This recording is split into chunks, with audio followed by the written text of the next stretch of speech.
BBC News at midday.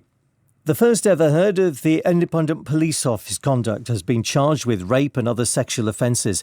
Michael Lockwood, who's now 64, resigned as Director General of the Police Watchdog 6 months ago. Our Home Affairs correspondent June Kelly reports. Michael Lockwood has been charged with 9 offences, 3 counts of rape and 6 of indecent assault. The offences are alleged to have happened between October 1985 and March 1986. They all relate to a girl under 16. Michael Lockwood, a civil servant, was appointed the first head of the Independent Office for Police Conduct in England and Wales when it replaced the Police Complaints Commission in 2018. In December last year, he suddenly resigned when it became known he was the subject of a police investigation.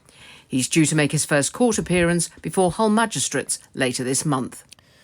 The man who's being questioned by police investigating the knife and van attacks in Nottingham has been named as Valdo Amishang Mendes Kalukano. He graduated in mechanical engineering from Nottingham University in 2022. Grace O'Malley-Kumar and Barnaby Webber, both 19-year-old students who enjoyed cricket, were stabbed to death in the early hours of Tuesday morning. Ian Coates, a 65-year-old caretaker, was also killed.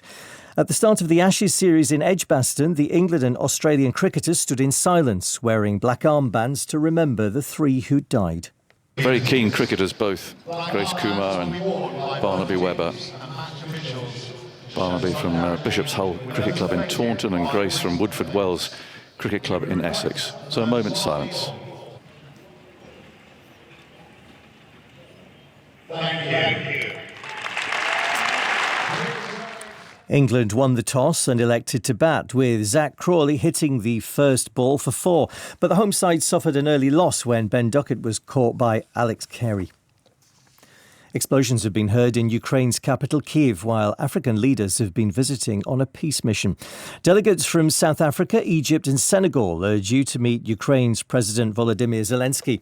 The Ukrainian Air Force says Russian high-precision missiles flew low to the ground to make them difficult to detect, but it managed to shoot down 12, including 6 travelling at hypersonic speeds.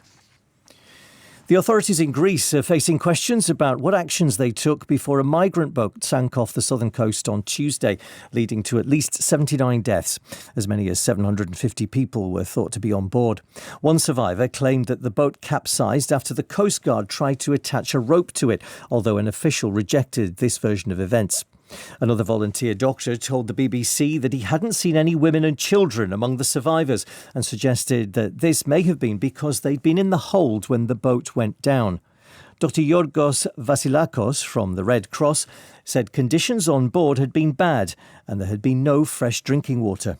We had at least 10 severe cases of severe dehydration, febrile cases and symptoms like abdominal pain due to the hard conditions after the shipwreck. And of course, aboard the ship, the refugees were drinking seawater, as they told us, for at least 2 days before the shipwreck.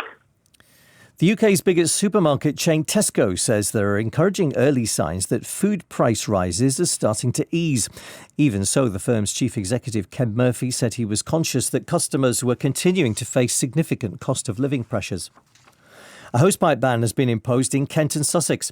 From the 26th of June, using hosepipes and sprinklers to water gardens, clean cars and fill swimming pools will be prohibited. And Pope Francis has left hospital in Rome 9 days after having a hernia operation. His doctors said he was in better shape than before the surgery and was now well enough to travel. Asked by reporters how he was feeling, the Pope answered, "Still alive." BBC News.